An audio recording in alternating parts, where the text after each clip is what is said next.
नमस्कार मित्रों, आपका बहुत बहुत स्वागत YouTube channel teaching learning event with Anil पर। मित्रों, आज इस वीडियो में हम अध्ययन करेंगे सामान्य अध्ययन जीके जीएस के प्रैक्टिस सेट 6 को, जो आपकी सभी प्रतियोगी परीक्षाओं के लिए महत्वपूर्ण है।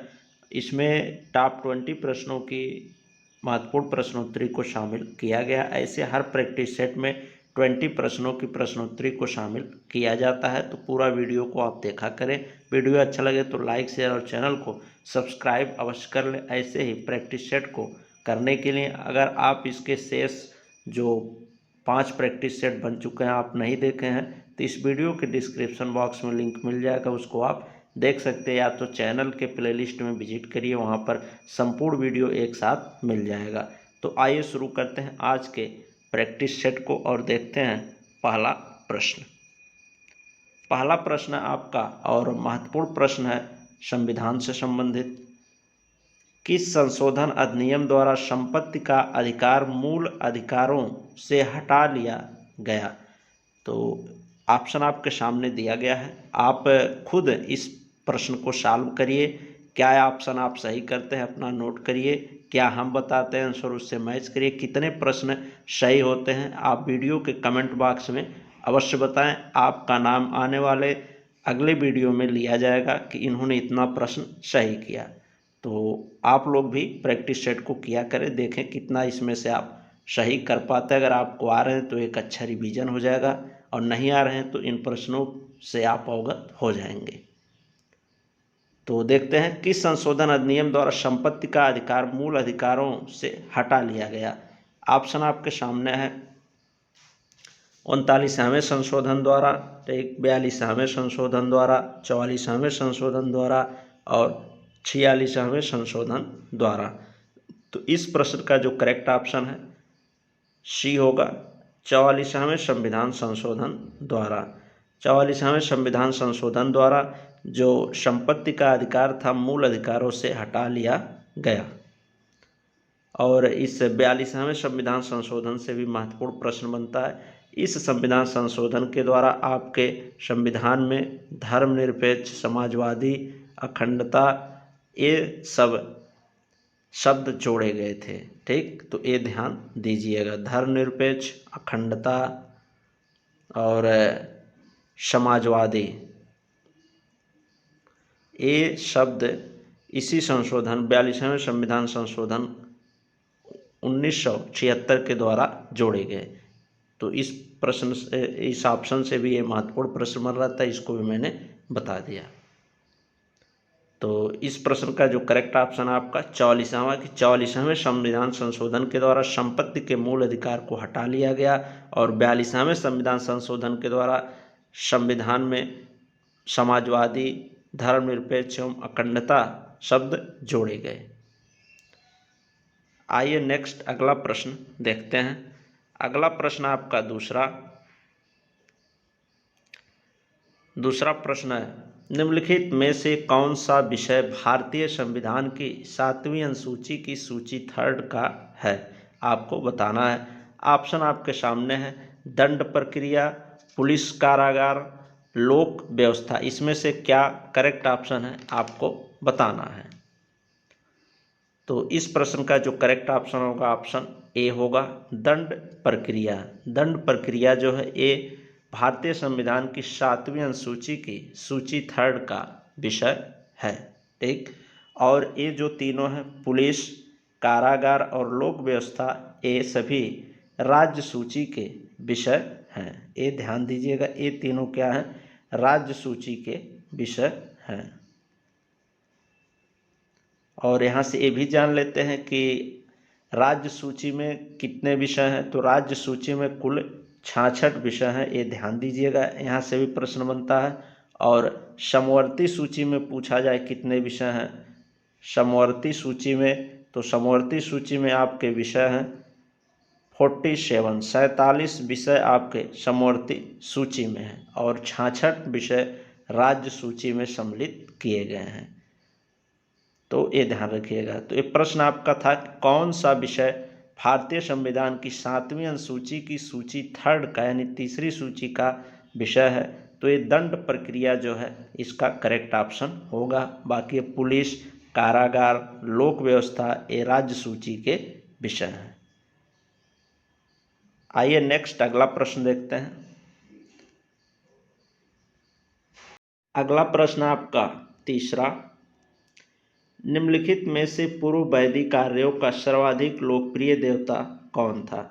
ऑप्शन आपके सामने है वरुण, विष्णु, रुद्र, इंद्र। तो इस प्रश्न का जो करेक्ट ऑप्शन है ऑप्शन डी है, इंद्र। इंद्र जो थे, ठीक, पूर्व वैदिक आर्यों का सर्वाधिक लोकप्रिय देवता थे। ये ध्यान रखिएगा। आप लोग भी प्रश्नों को सॉल्व करते जाइए, देखिए कितने सही जाते हैं, लास्ट में कमेंट बॉक्स में अवश्य बताएं। आइए नेक्स्ट अगला प्रश्न देखते हैं। अगला प्रश्न आपका है, जैन धर्म के संस्थापक कौन हैं? इन ऑप्शनों में से जैन धर्म के संस्थापक कौन हैं ये आपको बताना है। ऑप्शन आपके सामने आर्य सुधर्मा, महावीर स्वामी, पार्श्वनाथ, ऋषभदेव। तो इस प्रश्न का जो करेक्ट ऑप्शन है ऑप्शन डी होगा, ऋषभदेव। ऋषभदेव जो है जैन धर्म के संस्थापक एवं प्रथम तीर्थंकर माने जाते हैं। नेक्स्ट अगला प्रश्न देखते हैं। पांचवा प्रश्न आपका है, किस मुगल बादशाह ने बलबन द्वारा प्रारंभ किया गया दरबारी रिवाज सिजदा समाप्त कर दिया? ऑप्शन आपके सामने है अकबर, जहांगीर ने, शाहजहां ने, औरंगजेब ने। तो इस प्रश्न का करेक्ट ऑप्शन आपका होगा सी, शाहजहां ने। एक शाहजहां ने बलबन द्वारा प्रारंभ किए गए दरबारी रिवाज जो सिजदा था, जिसमें व्यक्ति को घुटने के बल बैठकर सम्राट के सामने सिर झुकाना रहता था, इस परंपरा को शाहजहां के द्वारा समाप्त कर दिया गया। और अकबर से भी यहाँ महत्वपूर्ण प्रश्न बनता है कि अकबर ने जजिया व्यवस्था को ख़त्म किया था, ठीक, जजिया कर को इन्होंने समाप्त किया था, यहाँ से भी प्रश्न बनता है। तो इस प्रश्न का जो करेक्ट ऑप्शन आपका है शाहजहां है। मुगल बादशाह ने बलबन द्वारा किस मुगल बादशाह ने बलबन द्वारा प्रारंभ किया गया दरबारी रिवाज सिजदा को समाप्त किया? तो शाहजहां ने। और जजिया की व्यवस्था को किसने समाप्त किया? तो अकबर ने। ये ध्यान दीजिएगा। नेक्स्ट अगला प्रश्न देखते हैं। अगला प्रश्न आपका और मोस्ट इम्पॉर्टेंट प्रश्न मॉडर्न हिस्ट्री से संबंधित, निम्नलिखित में से कौन भारतीय राष्ट्रीय कांग्रेस का अध्यक्ष कभी नहीं चुना गया? आपके सामने ऑप्शन है लाला लाजपत राय, ठीक, लाला लाजपत राय, एनी बेसेंट, मोतीलाल नेहरू, बाल गंगाधर तिलक। तो इस प्रश्न का करेक्ट ऑप्शन आप लोग बताइए। तो हम बताते हैं, इस प्रश्न का जो करेक्ट ऑप्शन है ऑप्शन डी होगा, बाल गंगाधर तिलक। ठीक, भारतीय राष्ट्रीय कांग्रेस के कभी अध्यक्ष नहीं चुने गए। बाकी ये लोग लाला लाजपत राय, एनी बेसेंट, मोतीलाल नेहरू, ये सब चुने गए हैं, ये ध्यान रखिएगा। नेक्स्ट अगला प्रश्न देखते हैं। किस राज्य में लिग्नाइट कोयला के विशालतम भंडार हैं? किस कोयले के? लिग्नाइट कोयले के। ऑप्शन आपके सामने है गुजरात, केरल, राजस्थान, तमिलनाडु। तो इस प्रश्न का जो करेक्ट ऑप्शन ऑप्शन डी होगा आपका, तमिलनाडु। तमिलनाडु में लिग्नाइट कोयले के विशालतम भंडार हैं। और लिग्नाइट कोयला जो है एक निम्न क्वालिटी का कोयला होता है, ठीक है, ध्यान दीजिएगा। नेक्स्ट अगला प्रश्न देखते हैं। अगला प्रश्न आपका आठवां, भारत में सोयाबीन का अग्रणी उत्पादक राज्य कौन सा है? आपको बताना है। ऑप्शन आपके सामने है महाराष्ट्र, पंजाब, केरल, मध्य प्रदेश। तो इस प्रश्न का जो करेक्ट ऑप्शन ऑप्शन डी होगा, मध्य प्रदेश। मध्य प्रदेश जो है सोयाबीन का अग्रणी उत्पादक राज्य है भारत में। आइए नेक्स्ट अगला प्रश्न देखते हैं। अगला प्रश्न आपका नौवां प्रश्न, इसको देख लेते हैं। निम्नलिखित में से कौन सी नदी पश्चिम की ओर बहती है? ये भी इम्पोर्टेंट प्रश्न है आपकी प्रतियोगी परीक्षाओं की दृष्टि से। तो ऑप्शन आपके सामने है गंगा, नर्मदा, गोदावरी, यमुना। तो इस प्रश्न का जो करेक्ट ऑप्शन है ऑप्शन बी हो जाएगा आपका, नर्मदा। नर्मदा नदी जो है ये पश्चिम की ओर बहती है। तो और भी नदियों को जान लेते हैं जो पश्चिम की ओर बहती है और जो पूर्व की ओर बहती है। तो आपकी नर्मदा हो गई, ठीक, ताप्ती, साबरमती एवं लूनी नदी, ये सभी पश्चिम की तरफ बहती हैं, ठीक। और पूर्व की तरफ कौन बहती हैं इसको भी जान लेते हैं। तो पूर्व की तरफ आपकी बहती हैं गंगा, गोदावरी, यमुना, ये सभी पूर्व की ओर बहती हैं, ठीक, ये ध्यान दीजिएगा। तो जो ये प्रश्न आपका था कि निम्नलिखित में से कौन सी नदी पश्चिम की ओर बहती है, इसका करेक्ट ऑप्शन होगा आपका बी, नर्मदा। तो नर्मदा, ताप्ती, साबरमती, लूनी नदी है पश्चिम की ओर बहती हैं, यमुना, गंगा, गोदावरी पूर्व की ओर बहती हैं, ठीक। आइए नेक्स्ट अगला प्रश्न देखते हैं। अगला प्रश्न आपका 10वां। भारत में 2 अग्रणी कोयला उत्पादक राज्य कौन है? ऑप्शन आपके सामने है, झारखंड तथा उड़ीसा, झारखंड तथा छत्तीसगढ़, छत्तीसगढ़ तथा मध्य प्रदेश, मध्य प्रदेश तथा आंध्र प्रदेश। तो इस प्रश्न का जो करेक्ट ऑप्शन आपका ऑप्शन नंबर बी दूसरा ऑप्शन होगा, झारखंड तथा छत्तीसगढ़ भारत में दो अग्रणी कोयला उत्पादक राज्य हैं। नेक्स्ट आइए अगला प्रश्न देखते हैं। अगला प्रश्न आपका 11वां। निम्नलिखित में से सबसे नवीन पर्वत श्रेणी कौन सी है? ऑप्शन आपके सामने है, विंध्य, अरावली, शिवालिक, अन्नामलाई। तो इस प्रश्न का जो करेक्ट ऑप्शन आपका सी होगा, शिवालिक। शिवालिक जो है सबसे नवीन पर्वत श्रेणी है और सबसे पुरानी पूछी जाए तो अरावली है सबसे प्राचीन या पुरानी पर्वत श्रेणी। नेक्स्ट आइए अगला प्रश्न देखते हैं। अगला प्रश्न आपका 12वां प्रश्न। निम्नलिखित में से यूरेनियम सिटी स्थापित करने का श्रेय किस देश को दिया जाता है? ऑस्ट्रेलिया को, कनाडा को, रूस को, यूएसए को। तो इस प्रश्न का जो करेक्ट ऑप्शन आपका ऑप्शन बी होगा, कनाडा को यूरेनियम सिटी स्थापित करने का श्रेय दिया जाता है। नेक्स्ट अगला प्रश्न देखते हैं। अगला प्रश्न आपका 13वां। भूकंप निम्न में से किस पैमाने पर मापा जाता है? आपको बताना है। ऑप्शन आपके सामने है, बोफोर्ड पैमाने पर, डेसिबल में, रिएक्टर पैमाने पर, सेंटीग्रेड पर। तो इस प्रश्न का जो करेक्ट ऑप्शन ऑप्शन सी होगा, रिएक्टर पैमाने पर मापा जाता है भूकंप। और जिस यंत्र से मापा जाता है उसको भी जान लेते हैं, तो सिस्मोग्राफ नामक यंत्र से मापा जाता है। नेक्स्ट अगला प्रश्न देखते हैं। अगला आपका 14वां प्रश्न।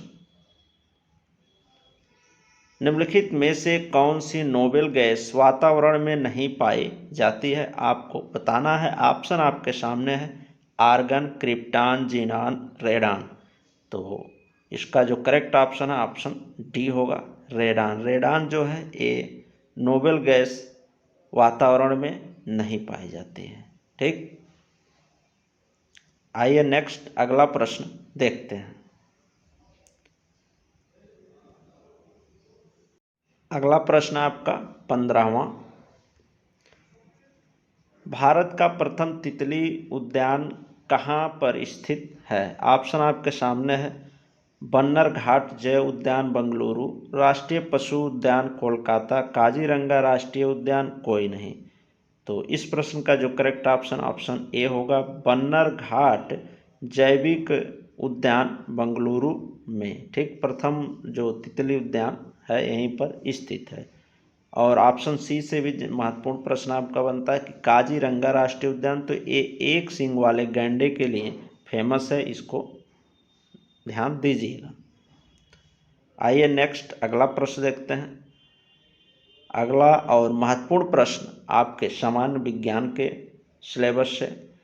निम्नलिखित में से कौन सा जोड़ा गलत है? आपको बताना है।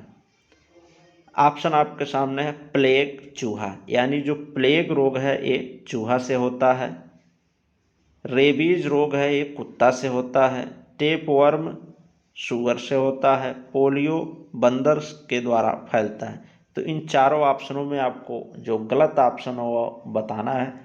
तो आप देख सकते हैं कि चूहा के द्वारा प्लेग रोग होता है, ये सही है। ठीक, कुत्ते के द्वारा रेबीज, ये भी सही है। सुअर के द्वारा टेपवर्म, ये भी सही है। लेकिन पोलियो जो है ये बंदर के द्वारा नहीं होता। तो ऑप्शन जो सही होगा, यानी जो गलत ऑप्शन है आपका डी है, यही सही होगा। गलत आपको बताना था जोड़ा। तो पोलियो बंदर के द्वारा नहीं फैलता है। ठीक, तो यही इस प्रश्न का करेक्ट ऑप्शन हो जाएगा। आइए नेक्स्ट अगला प्रश्न देखते हैं। अगला प्रश्न अर्थव्यवस्था से संबंधित महत्वपूर्ण प्रश्न है आपकी प्रतियोगी परीक्षाओं की दृष्टि से। भारत में मुद्रा एवं शाख का नियंत्रण किया जाता है।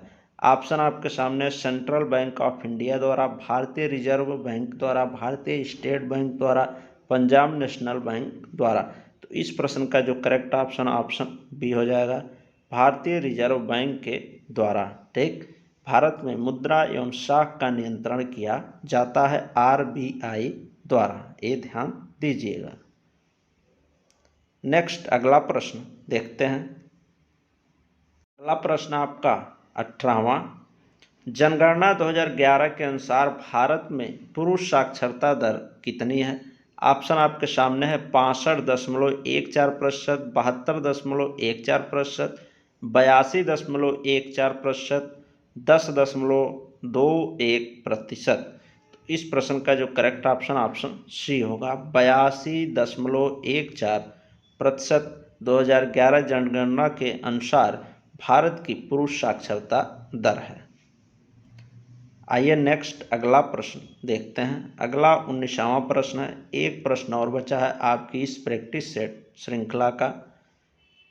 19वां प्रश्न आपका, भोपाल गैस दुर्घटना का कारण था, यानी किस गैस के रिसाव से भोपाल गैस त्रासदी या दुर्घटना हुई थी, आपको बताना है।